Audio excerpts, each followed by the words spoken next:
Hello, folks, and welcome to Learning Chinese with André Hedlund, brought to you by the Learning Cosmos Hub.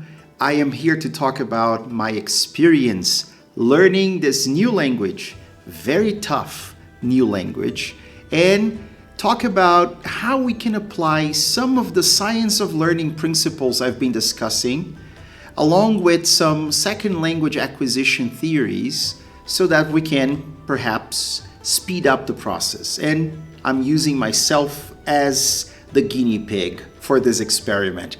After all, I am going to China. And I'm going to China in exactly 7 weeks. So that means that I've completed my first week of studies. And I'm here to tell you all about it. It's been quite the challenge and an amazing journey. I am very happy. There are things that worked well. Some things didn't work quite well, I think, and we will reflect together. So make sure you subscribe to the channel, follow the Learning Cosmos Hub everywhere on social media. And if you want more information and to have access to all of my study sessions every day, everything I did with details, make sure you check the website learningcosmos.com.br. Let's get started.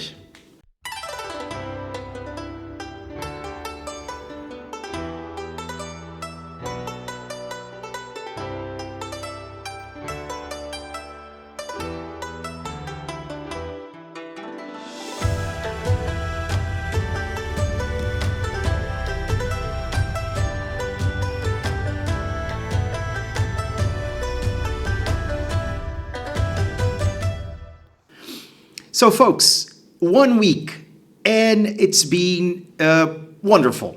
Yeah, it's been really cool, to be honest. I am fascinated, obsessed even with languages, I think, and I really want to learn more about them. But it's been a challenge, like I said. It's a very different language. I can't really understand much, but I'm very happy with the progress I was able to make so far.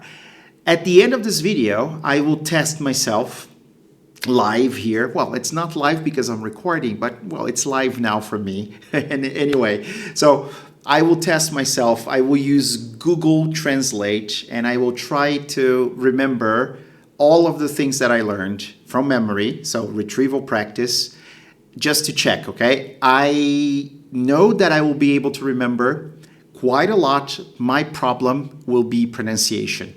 And I'll tell you why in a couple of minutes. But here's the thing. How do people learn languages? What is the best way or method for language learning? I wanted to read an excerpt from this very interesting book. It's called Methodology in Language Teaching, an Anthology of Current Practice by Jack Richards and Willy Renandia. And it starts... Chapter 1. It starts like this. English language teaching in the post-method era toward better diagnosis, treatment, and assessment. So this chapter was written by H. Douglas Brown, and he says, in the century spanning the mid-1880s to the mid-1980s, the language teaching profession was involved in what many pedagogical experts would call a search. That search was for a single ideal method, generalizable across widely varying audiences that would successfully teach students a foreign language in the classroom. Historical accounts of the profession tend, therefore, to describe a succession of methods, each of which is more or less discarded in due course as a new method takes its place. So, the Holy Grail, which one works best? Do we even have evidence to be able to claim something like that? Here's the thing. There isn't a one-size-fits-all method. And I think sometimes people don't even know the difference between an approach and a method, right? And you cannot find something that will work 100% of the time for everything you do in terms of language learning, because language is a complex phenomenon, you know? So if you think about language, language involves semantic memory, knowing what things mean, right? Language also involves knowing how to produce certain sounds. So we're talking about phonetics, right? Language also involves understanding things and understanding their pragmatic meaning. So sometimes things are not literal, right? Words are not literal. So it's a very complex thing. That's why we cannot really approach this learning journey, let's say, by believing that there will be one method that will help us learn everything we have to learn. So in this case, me, Chinese, right? And because of that, I need to explain a couple of things that are very important for this video in particular. So that if you are a teacher, I don't know if you're a teacher or if you are a student, so you can understand where all of this comes from, right? So there have been a lot of authors who discuss certain things, concepts that are incredibly essential if we want to have more insight into language teaching, right? And let's start with the difference between language learning and language acquisition, okay? So let me share something with you. Well, language learning has to do with the following words: more structured, more formal, more conscious, and explicit, right? So that means that when I go to school, depending on the type of school, of course, and there is a syllabus, there is a book, there is a teacher, there are other students, and I follow a certain path, a certain sequence of things that I have to do, and I learn grammar rules. I am explicitly taught those rules. So I learn about different verb tenses, for example, the negative, affirmative, and interrogative forms, and so on. That's more related to language learning. And this comes from the theory of, well, it's not just one theory, there are many, to be honest, but the theories of second language acquisition. And two very important names come to mind here: Chomsky, I'm sure you've heard of this man, Noam Chomsky, and Stephen Krashen, right? So it has to do with the idea that if you go to school, so if you receive some kind of formal education, that means you are learning. Now, both of those names, those two authors, they do not defend this idea in particular. They talk about a more sub or unconscious process that they call language acquisition. So what is language acquisition? It's the more natural, informal, unconscious, and implicit way of learning. So you don't have to go to school. You have basically to be exposed to this language. You have to be immersed in a context where this language is being used. So this relates a lot to babies, infants learning a language. Well, or should I say acquiring a language, right? The thing about language learning and language acquisition, to be very fair, is that we many times can use those interchangeably because it doesn't really make a lot of difference when you look at the end goal. So when you look at ultimate attainment, which is the highest possible proficiency or competency level that you can get to, it doesn't matter if you are doing that in a more informal way or a more formal way, if you're going to school or if you're not going to school, because I'm really looking at the objective, the end of this process, right? However, depending on which one you choose, things are going to look a lot different. Well, let me give you an example using myself, right? So am I learning Chinese or am I acquiring Chinese, right? I could say I'm doing both in many ways because I am not going to school. I don't have a teacher at this point because I'm moving to China in a couple of weeks, right? 7 weeks, yeah.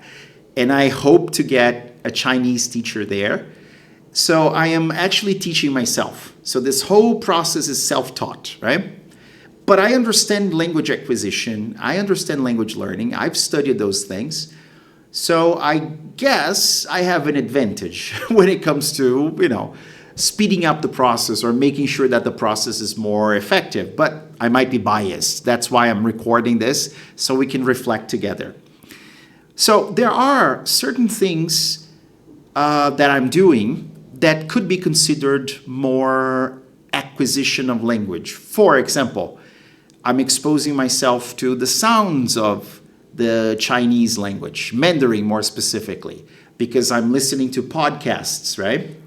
So I'm just trying to pick up certain things while I'm walking or driving or whatever. So that could be considered acquisition, more implicit, right? So I'm not getting grammar rules from the podcast that I'm listening to, like Coffee Break Chinese. That's a great podcast, by the way. On the other hand, I'm also learning some grammar rules because I am watching videos and tutorials on YouTube and other channels that explicitly teach how things work in this language. So in that sense, that could be considered learning, right? The thing is, we are not going into a lot of detail here. It doesn't really matter for my purposes, I think, but I don't want you to think or to demonize learning or acquisition, right? Especially learning. I think a lot of people nowadays, they bought this narrative that learning explicitly, teacher-centered, that's not a good thing. But I think, and this is really based on my education, and what I know, but it's also based on what I studied and the science of learning. So I think that there are certain things, certain, grammar rules that can actually help me generalize things better. And because I'm learning by myself, once I know the names or the labels, let's say, for those rules, I can go look for more information and find more things about that, right? So as a self-directed grown-up, an adult learner, knowing the labels, the names of different things, in terms of grammar, can actually help me find more things about that. I'm not saying that I need to know everything there is to know about grammar, because that also occupies a lot of mental space, right? Cognitive overload, working memory. I will talk more about that throughout the course of this crazy learning Chinese journey, right? So, but it can help. Now, I hope that's clear. It's time for us to do some retrieval practice, okay? So I want you to pause the video right now and try to explain using your own words, of course. I mean, whose words could you use, right? What is the difference between learning and acquisition? Okay, pause the video and go. All right, I hope you paused the video. If you didn't, I just want to remind you that learning has to do more with a conscious, explicit, formal, structured process. So you got to go to school, you have a teacher, there's a syllabus, right? So you have the book. Whereas acquisition has more to do with a natural, less formal or informal, subconscious or even unconscious and implicit process. So you're exposed to the language, you don't know the grammar labels, you don't know, okay, I know I have to say it like this. I cannot explain why.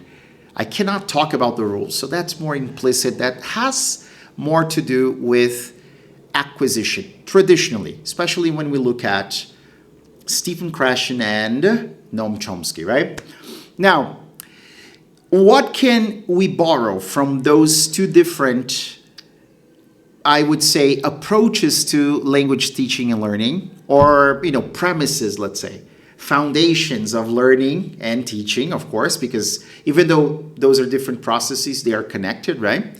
So what can we borrow? So let's look more closely at acquisition and think about one of the most important theories that comes from, the research, I would say, or the ideas of Stephen Krashen, okay?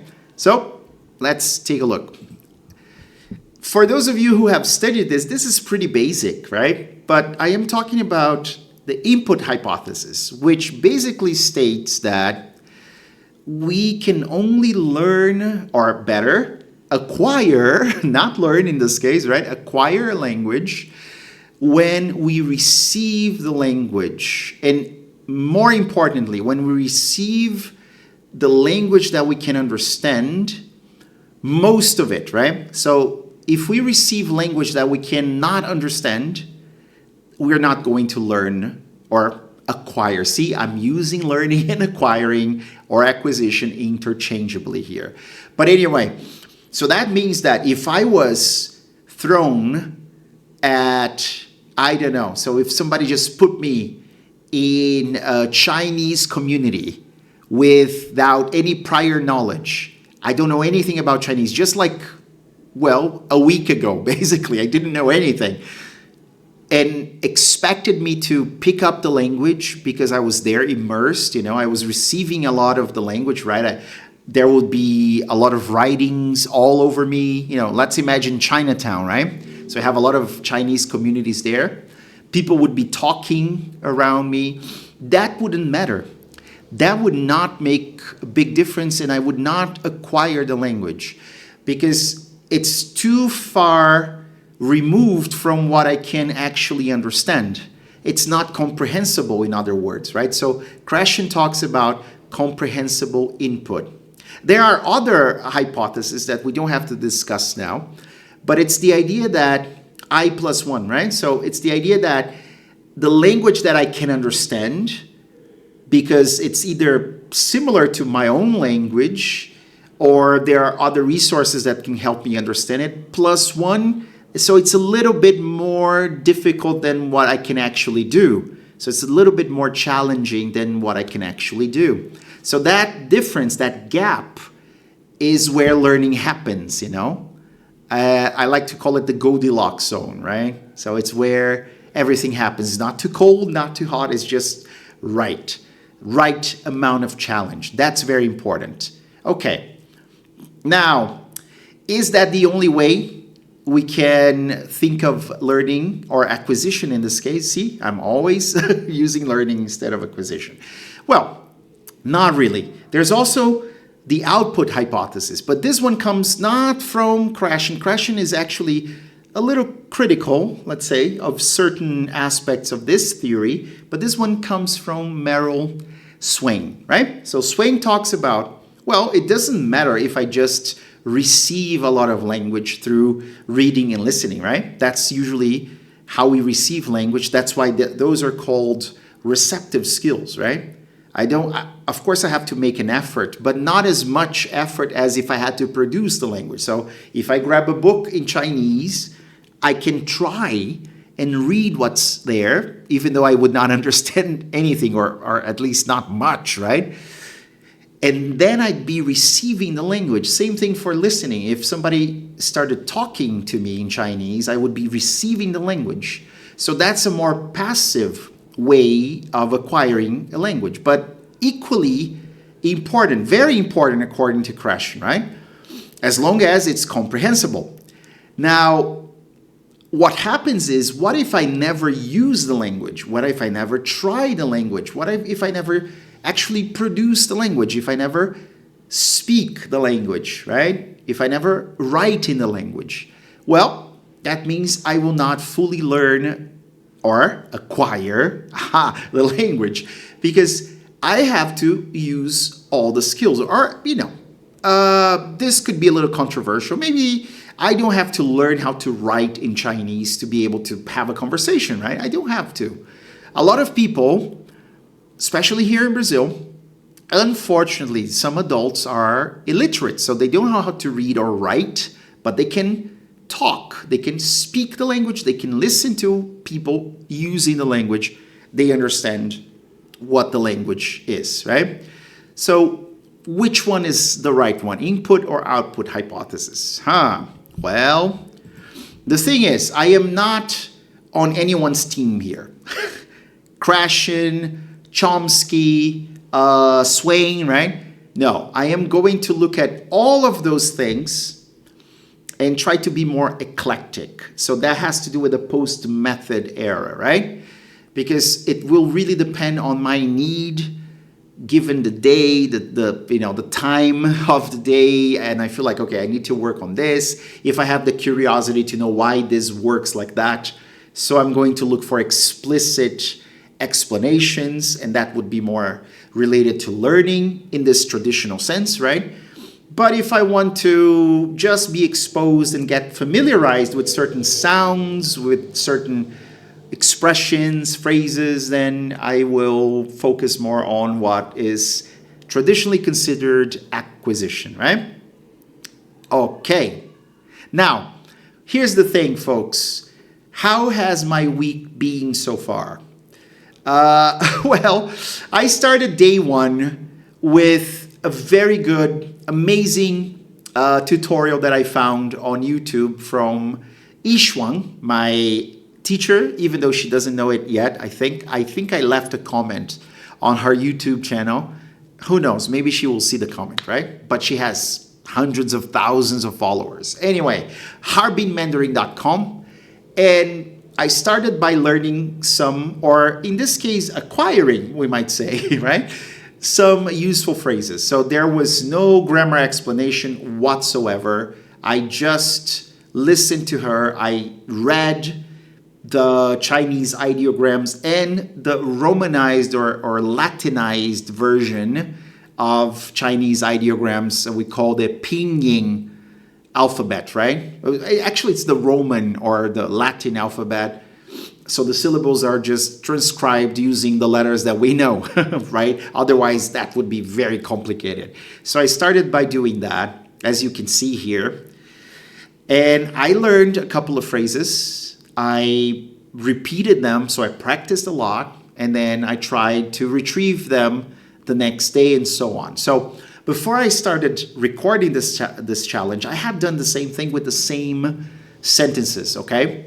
But there were just too many sentences, and I explained that in my day one video. So again, if you want to see all of the videos, the whole process, make sure you go to the website, so you can be a member of the Learning Cosmos Hub, education hub, for you to learn more about languages and the science of learning. But anyway, I had done it 2 days before, and there were just too many sentences, too many useful phrases.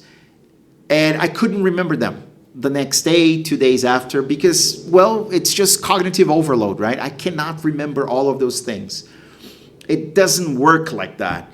So that means I started asking myself, okay, and I knew that. I was just, trying. I know that. As a teacher, I should know that. But anyway, I started asking myself, okay, what can I do to make sure this is more effective? So I rewatched the video, but then I focused on only about 4 or 5 useful phrases.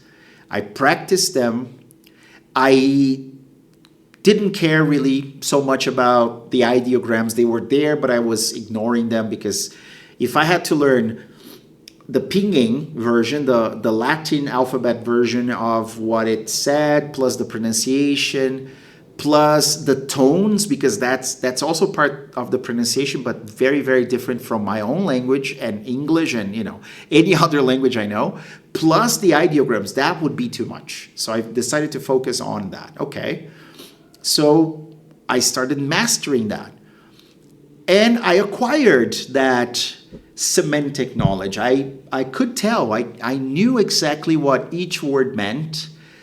I repeated long enough so that I could remember by the end of the day.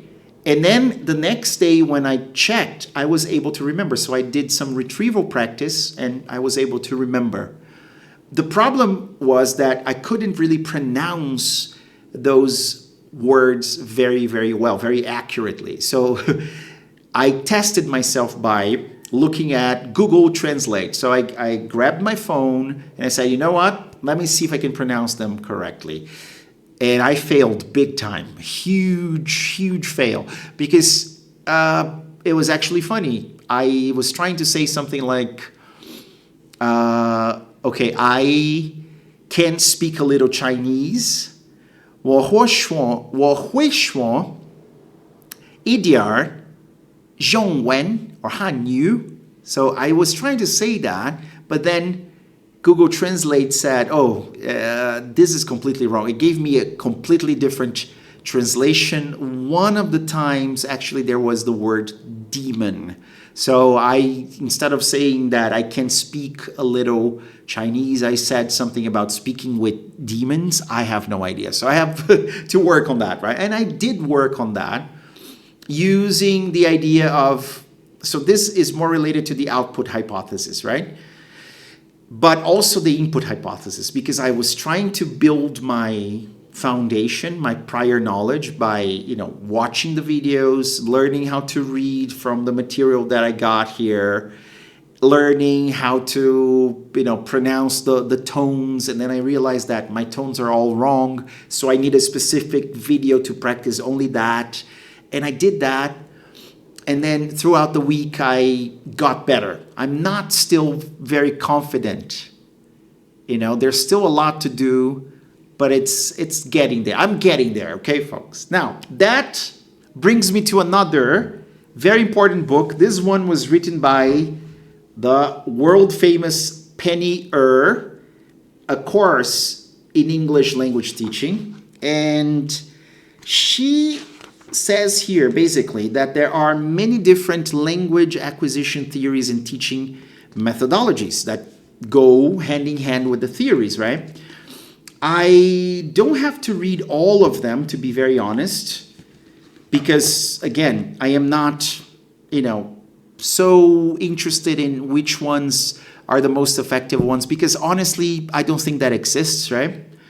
But what I want to read here is, she says, theories of language acquisition, the main ideas on how we acquire second or foreign languages in school can be summarized as follows. So this is an interesting summary. She says, intuitive acquisition.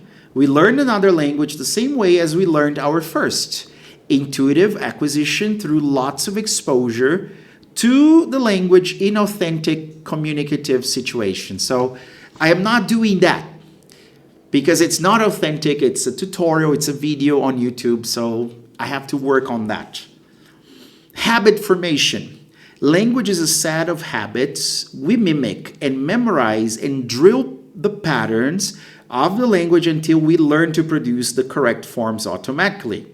Now, this has more to do with what I'm doing, parts of what I'm doing, right? I'm trying to build the foundational knowledge, and I'm practicing a lot, trying to use the language, produce the language, but I cannot produce anything if I don't have input first. It's not like English and Swedish or German that, even if I don't speak that language, I can still kind of figure out what people are saying, because it comes from the same root, right? In a way, it shares a lot of meaning, right? Chinese doesn't share any meaning with English, Portuguese, or Spanish, or Italian, or German, or anything. So I need to build the foundation first. The next one, cognitive process. Language involves the understanding of underlying rules. If we master these rules, we will be able to apply them in different contexts. So now this one has also a lot to do with what I'm doing. I am trying to figure out how I can negate a phrase, how I can use the negative form. And I realized that there are two words that I can use, one for past negations and one for present negations. So may and bu, right? I learned how to negate an action in the past. So if I say 我没, that means I didn't. So 我没听懂 is I didn't understand what I heard, basically. And I can say 我没看懂 is I didn't understand what I saw or what I read. I also learned how to use the negative form in the present. It's bu. So if I say something like I'm a teacher is 我是老师, but 我不是老师 is I'm not a teacher. So that's something that I learned, but more implicitly actually, or to be honest, I can consider that specific part of my teaching, the Yishuang taught me that in her video, more explicit, because she said explicitly that you use this to negate this sentence in the present, and you use this one for sentences in the past. So it was very explicit in that sense. And skills learning. Language is a skill. We learn it in school just as we learn other skills. Someone explains rules or words to us. We understand and practice them until we master them and use them fluently and skillfully, right? So this is also very closely related to what I'm doing because I am watching tutorials. I have a textbook that explains how phrases are put together, also some grammar rules, the pronunciation and all of that. So I am learning by also analyzing the language more explicitly. Okay, that's what I'm doing. And I am almost ready to test myself. Should I do it now? Okay. Well, we could try, right? We could try. So for me to do that, I'm going to have to go back here. And I'm going to have to use Google Translate, okay? So translate, and I'm gonna have to use my headset here just to make sure that I can check the pronunciation. And are you folks ready? Let me share. Okay, so let's start with something easy. It's like, okay, ni hao. Okay. Great. Now, how are you? Ni hao ma. Very good. Now, I'm doing great. Yeah. 我非常好. I'm very good. Yes. All right. If I'm not so good. 我不太好. I'm not okay. Okay, that's good. So far, so good, right? What else can I say? I could say something like, do you speak English? 你会说英语吗? Ah, okay. See? I can also try that sentence that got me in trouble at the beginning. Okay. Let's see. 我会说一点中文. Yes, see, I paused a little bit, but I got it. I got it. Okay, I'm trying to remember other sentences that I learned. Well, I can say what my profession is, right? 我是老师. Very good, huh? I can also try my nationality, where I come from. 我来自巴西. Ah, you see? I got that part wrong. Sorry, I had to pause here. So this she is difficult, folks, but I got Brazil right. I got I. So let me try again. So it should be something 我来自巴西, high tone. Let's try again. 我来自巴西. See, I am not getting that part right. Let me try z. 来自. Okay. 我来自巴西. Okay, I don't think that's it's still, yeah, I have to pause, sorry. I don't think that's the one. Yeah, it's not like sure. It's like z. Maybe it's z. Let's try that. Like z. 我来自巴西. Okay, 来自. See, I know I have to practice. I got it right, but see, not easy. I can also think of okay. This is a difficult one. Nice to meet you. Nice to meet. Okay, now before let's ask somebody's name. Okay, so that's okay. I think I remember. 你叫什么名字? May I have your name? So that's a polite way to say that. Okay, good. And if I say 我叫, it's I am called. Okay. What else have I learned? Oh yes, nice to meet you. That's a tough one. Let's get ready. Okay. Okay. 很高兴认识你. I'm very happy and like you. No, I got the last part. So the first 很高兴. Yes. So I am having some trouble with the Chinese R that they have a trouble with our R, right? So let me try. It's 认识你. Yeah. Let me try again. 很高兴认识你. Yes. I got it. Okay. But you see, it's still a very conscious process. I still have to go back and, oh, no, I didn't get that right. I have to try again. All right. What else? Is that all I learned? No, I learned a lot more. It's not coming to mind now. I learned, some greetings like good morning. Good. Okay, let's try that. 早上好. Good morning. Okay. How do you say good afternoon? So this one is more 下午好, I think. Okay. 下午好. Good afternoon. Yes. How do you say good evening? I think, yeah, this one is one, 上好, probably, or one, yeah. Let's try. 晚上好.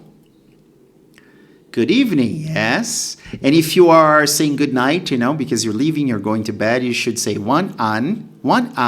So it's 晚安, I think. 晚安. Yes, okay, got that. I think I can count from 1 to 99, but I'm not gonna do that here. But maybe I can try a couple of numbers. Like I can say how old I am. So yeah, it's a little hard, but I think I can do it. It's 39. Yeah, okay.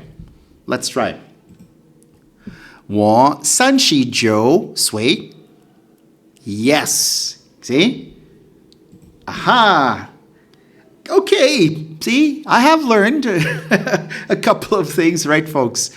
I could go on. I know some other sentences like, can you please repeat? Or I didn't get like 我没听懂. Okay, let's try that. I didn't get that. 我没听懂.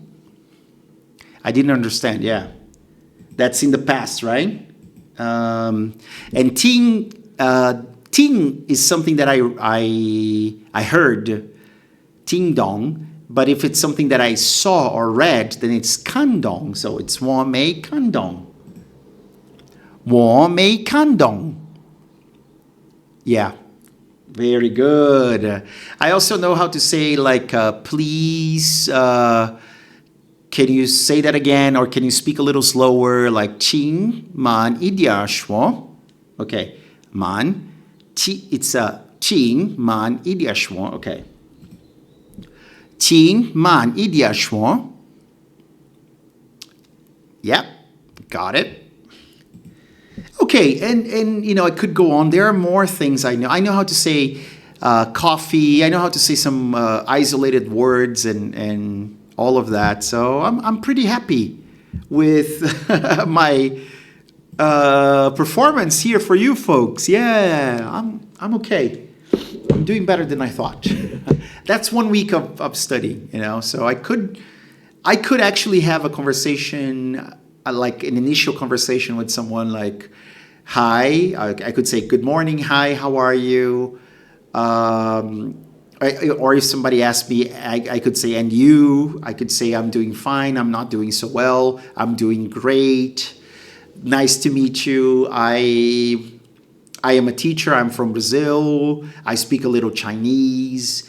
I am 39 years old. I can tell the time a little bit. I'm still working on that. That's quite recent. Uh, I can negate the phrases that I've learned. Yeah.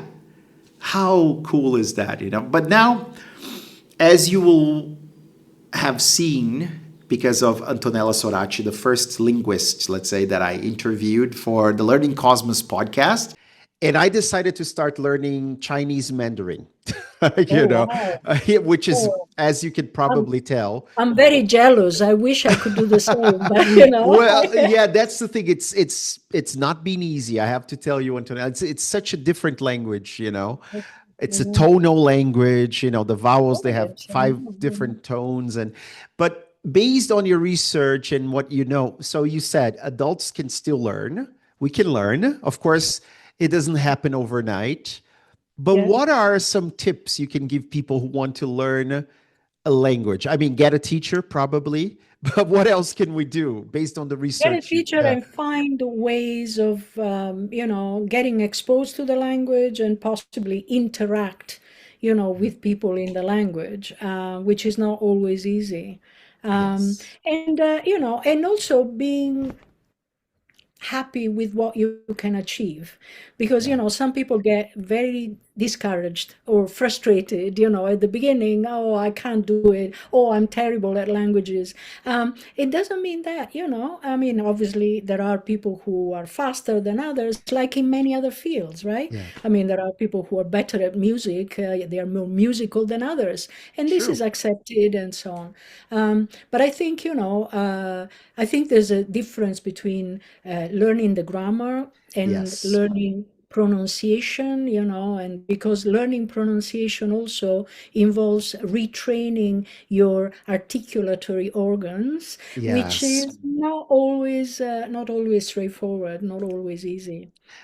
By the way, make sure you subscribe to the Learning Cosmos podcast. I interview a lot of cool people, science of learning experts, linguistics experts, you name it, right? And she said something about exposure and interaction. So, what are my takeaways, I think, from week one? I need to boost interaction. There's no interaction at all. I am interacting with videos that were recorded 6, 7, 8 years ago. So I really want to have a real conversation with someone. I don't know anyone who speaks Chinese here. So I'm gonna do this slowly. The first thing I will do is I'm gonna voice text or voice call. Should I say voice text? That doesn't make sense. Voice message, right? Sorry. See, Chinese is messing with my head. But anyway, I'm gonna voice message someone who I know speaks Chinese, and this person was a student of mine last year and this year as well. Not a native speaker, by the way. A Chinese Mandarin teacher from Jordan. So I am going to record that. I'm going to send her a couple of messages in Chinese and see if she understands and if she can help me with pronunciation, just for me to have that kind of interaction, even though it's not exactly simultaneous or it's not synchronous, right? Because I'll send a message and then she will send me back. So I will not be doing that. But that's for week 2. And then for week 3 and 4, I will come up with something. I know that in 2 weeks' time, I will be at a conference, and there's actually a Chinese academic, a scholar, doing something, delivering a talk. And then I figured I could talk to this person, maybe see if I can get it on tape, just to show you folks that I actually did it. And that's it. And I will keep retrieving things. So I'm working on my ideograms. I have my wall here. So that's coming much more slowly, because I am really trying to understand the language and produce the language. And then I think I know right now how to write confidently, let's say. 1, 我会说. So I know how to write those 3 well. 用when, I know how to write 5 ideograms. I know how to write 咖啡, coffee. I know how to write, what else? Is that it? I think that's it. Yeah, oh yes, I probably know how to write water because I just saw it there. So I know how to write like 7 ideograms confidently. Yeah, I think water I can do. It's not that difficult. And some numbers, like 1, 2, and 3, very easy. So maybe I know 10 ideograms, maybe. I will keep working on those, but again, that's secondary. I really want to be able to understand. So listening comprehension and oral production and talk to people. So that's it for this very first video, Learning Chinese with me, André Hedlund, and the Learning Cosmos, of course. I hope you enjoyed this video. If you did, please like the video, share the video with your friends, with your family members, colleagues, if you're a teacher, if you are a student who's trying to learn another language or teach another language. I hope this video was useful. Now, just before we end, hit the subscribe button, do it now, and let's do some retrieval practice. After all, I'm using that every day. I am testing myself to see what I can remember. What do you remember about this video? Let's start with a prompt retrieval practice. So what do you remember about language learning? Pause the video and try. Did you pause the video? Okay, what do you remember about language acquisition? Do the same, pause the video and go. And what is the input hypothesis? Pause the video, try. Finally, what's the output hypothesis? Okay, I hope you did all of that. So next video, I will talk more about, of course I will discuss what happened in week 2, right? But I will focus more on different ways to teach English, so methods and approaches. And I will focus on one very popular approach, the communicative approach, communicative language teaching approach. But I will also talk about 2 different methods, the grammar translation method and the audiolingual method, because I am also using, bits and pieces of those things, right? So I'm learning from this and that. But, well, you will have to tune in and make sure you watch the next episode of Learning Chinese with André Hedlund and the Learning Cosmos. Thank you so much, folks. And I don't remember if I'm going to pronounce this right, but I'll give it a try anyway. Zaijiang. No. See? Oh, but he got it wrong. So it's Zaijiang. Okay, let's try again. Zaijiang. Yeah. No. So I failed. I was trying to remember how to say goodbye. I can probably just translate it from English just to make sure, because I should remember. It's Zaijian. Zaijian. Okay. Let me try again. I'm looking at the okay. Zaijian. Okay. See, didn't work. Zaijian. Still failed. Zaijian. No. Last time. Okay, let me try again. Zaijian. Zaijian. Okay. Zaijian. No. You see, I still have to work on my tones, okay? Just, if you're curious, I just said, according to Google, planting the river. apparently. Now, planting the river. So, planting the river, everyone, and I'll see you next week, all right? Bye-bye.